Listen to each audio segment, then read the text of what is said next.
आज का हमारा टॉपिक है पेनफुल पीरियड्स, माहवारी के दौरान शदीद दर्द का होना। इन मेडिकल टर्म इसको डिस्मेनोरिया कहते हैं। मोस्टली हमारे पास पेशेंट आते हैं जो एज ग्रुप है जो ज़्यादा इफ़ेक्ट होता है, उनमें ज़्यादातर जो बच्चियां हैं 20 साल से कम, यानी कि जिनकी एज 20 साल से कम है, उनमें ज़्यादा होता है।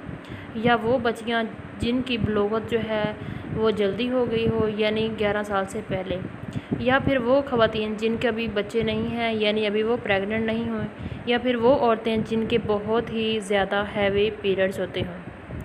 ठीक है, जब हम डिस्मेनोरिया की बात करते हैं तो इसको हम 2 टाइप्स में डिवाइड करते हैं, 2 तरह का होता है। नंबर 1 पे है प्राइमरी डिस्मेनोरिया, जिसका मतलब है कि वो डिस्मेनोरिया या पेन ड्यूरिंग पीरियड जिसका कोई कॉज ना हो। नंबर 2 पे है सेकेंडरी डिस्मेनोरिया, जिसका मतलब है कि शुरू में तो औरतों को डिस्मेनोरिया नहीं होता था, लेकिन later part of their life, या ये कह लें कि लेटर पार्ट में डेवलप हो गया। उसके मोस्टली बहुत सारे कॉजेज़ होते हैं, जैसा कि फेब्रॉइड्स डेवलप हो जाना, एंडोमेट्रियोसिस यानी कि रहम की जो लाइनिंग होती है उसका रहम के बाहर मौजूद होना, या फिर बाज़ दफ़ा जो पीरियड्स वाले सेल्स हैं वो यूट्रस के मसल के अंदर ग्रो करना शुरू कर देते हैं, जिसको एडिनोमायोसिस कहते हैं। तो इसका हो जाना, इसकी वजह से सेकेंडरी जो डिस्मेनोरिया हो जाता है। यानी कि शुरू में तो आपको कोई पेन नहीं होता था पीरियड्स के दौरान, या बहुत ही हल्का सा या माइनर किस्म का होता था पीरियड्स के दौरान, लेकिन जैसे जैसे आपकी एज बढ़ती गई आपका वो पेन जो है वो ज़्यादा होना शुरू हो गया। तो बात करते हैं प्राइमरी डिस्मेनोरिया की। तो प्राइमरी डिस्मेनोरिया के बारे में सबसे पहले बात करते हैं, यानी कि वो डिस्मेनोरिया जो औरतों को शुरू से ही मौजूद था। अब डिस्मेनोरिया की कई फॉर्म हो सकती हैं, यानी कि कुछ लोगों को तो माइनर क्रैम्प्स होते हैं जो कि काबिल बर्दाश्त होते हैं, और that's very natural and that's very normal, ये होना नॉर्मल सी बात है। लेकिन अगर ये पेन इस हद तक बढ़ जाए, मींस क्रैम्प्स पड़ने लग जाए, नोज़िया होने लग जाए, वॉमिटिंग, डायरिया, पैकेज इस हद तक बढ़ जाए कि आपकी बच्ची जो है वो अगर स्कूल जाती है तो वो स्कूल से उसको छुट्टी करनी पड़ जाए, या अगर आप काम करती हैं तो आपको काम से छुट्टी करनी पड़ जाए, या आपको सारा दिन बेड पे गुजारना पड़े, फिर ये एक तरह की ऐसी कंडीशन बन जाती है कि इसका इलाज जो है वो कराना ज़रूरी हो जाता है। तो जैसे मैं आपको पहले कहा कि आमतौर पर औरतों को थोड़ा बहुत दर्द तो होता ही है, and that is very normal. लेकिन अगर ये दर्द इतना बढ़ जाए कि आपकी फ़िज़िकल एक्टिविटी को हिंडर कर रहा हो, या जो आप काम करती हैं वो ना कर पाएँ, जो आपकी डेली एक्टिविटीज़ हैं, यानी या आप घर में रहती हैं, घर में काम करती हैं, आप वो ना कर पाएँ, आपको सारा दिन बिस्तर में टाइम गुजारना पड़े, तो फिर इसका इलाज कराना ज़रूरी बनता है। तो इसकी बहुत सारी कॉजेज़ होती हैं। अगर आप ये कहें इसकी असल जो है वो कॉज़ क्या है, यानी कि जिसकी वजह से डिस्मेनोरिया होता है और ये क्यों होता है, तो अब तक ये कोई भी नहीं बता सका कि डिस्मेनोरिया का असल कॉज़ क्या है। लेकिन एक वजह है जो हम ज़रूर जानते हैं, और हमें पता है कि इसके पीछे कुछ प्रोस्टाग्लैंडिन इन्वॉल्व होते हैं, यानी कि बॉडी के अंदर कुछ प्रोस्टाग्लैंडिन रिलीज़ होते हैं, जो कि आमतौर पे जो रहम का मुंह होता है उसके स्ट्रेच होने से रिलीज़ होते हैं। रिलीज़ होने के बाद जो यूट्रस के मसल्स होते हैं उनके ऊपर एक्ट करता है, एक्ट करने के बाद उनको कॉन्ट्रैक्ट कर देगा, कॉन्ट्रैक्ट करने से जो पेन होती है उसको हम डिस्मेनोरिया का नाम देते हैं।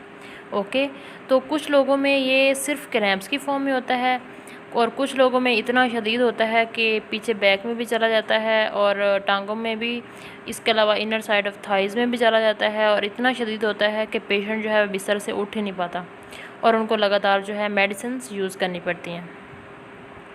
इसके बाद हम देखते हैं कि कुछ रिस्क फैक्टर। तो रिस्क फैक्टर्स क्या हैं?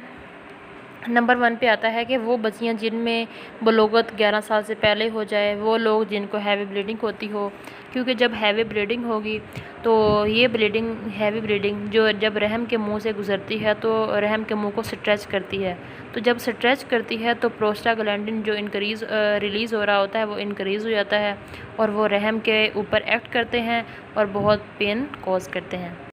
इसके बाद वो औरतें जिनको भी बच्चा पैदा नहीं हुआ, या वो बच्चे की पैदाइश की स्टेज से अभी नहीं गुजरी हैं। इसके अलावा वो लोग जो स्मोकिंग करते हैं उनमें भी डिस्मेनोरिया ज़्यादा होता है, या वो लोग जिनका सेडेंटरी लाइफस्टाइल है, यानी कि वो एक्सरसाइज वगैरह नहीं करते, तो उनमें भी डिस्मेनोरिया ज़्यादा पाया गया है।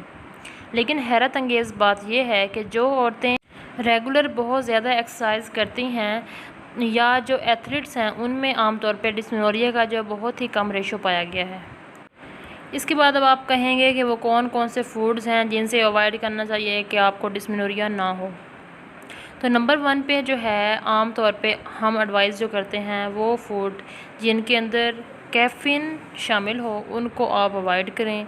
नंबर 2 पे है वो फूड जिनके अंदर अल्कोहल शामिल हो वो अवॉइड करें। नंबर 3 पे है स्मोकिंग अवॉइड करें।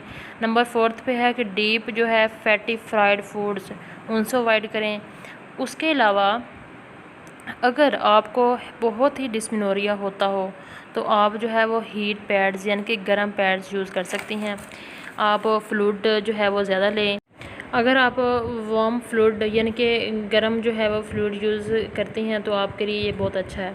अगर आपको चाय बहुत ज़्यादा पसंद है यानी कि चाय पीने की बहुत ज़्यादा आदत है तो हम आपको यही एडवाइस करेंगे कि आप जो रेगुलर आम चाय यूज़ कर रही हैं आप उसको छोड़कर सौंफ वाली, अदरक वाली जो है वो चाय इस्तेमाल करें और कहवा भी साथ इस्तेमाल करें। इसके अलावा आप हॉट वाटर बॉटल जो है वो यूज़ कर सकती हैं अपने एब्डोमेन पे, लोअर पार्ट ऑफ एब्डोमेन पे यूज़ कर सकती हैं, बैक पे यूज़ कर सकती हैं और इससे भी आपको हेल्प मिलेगी।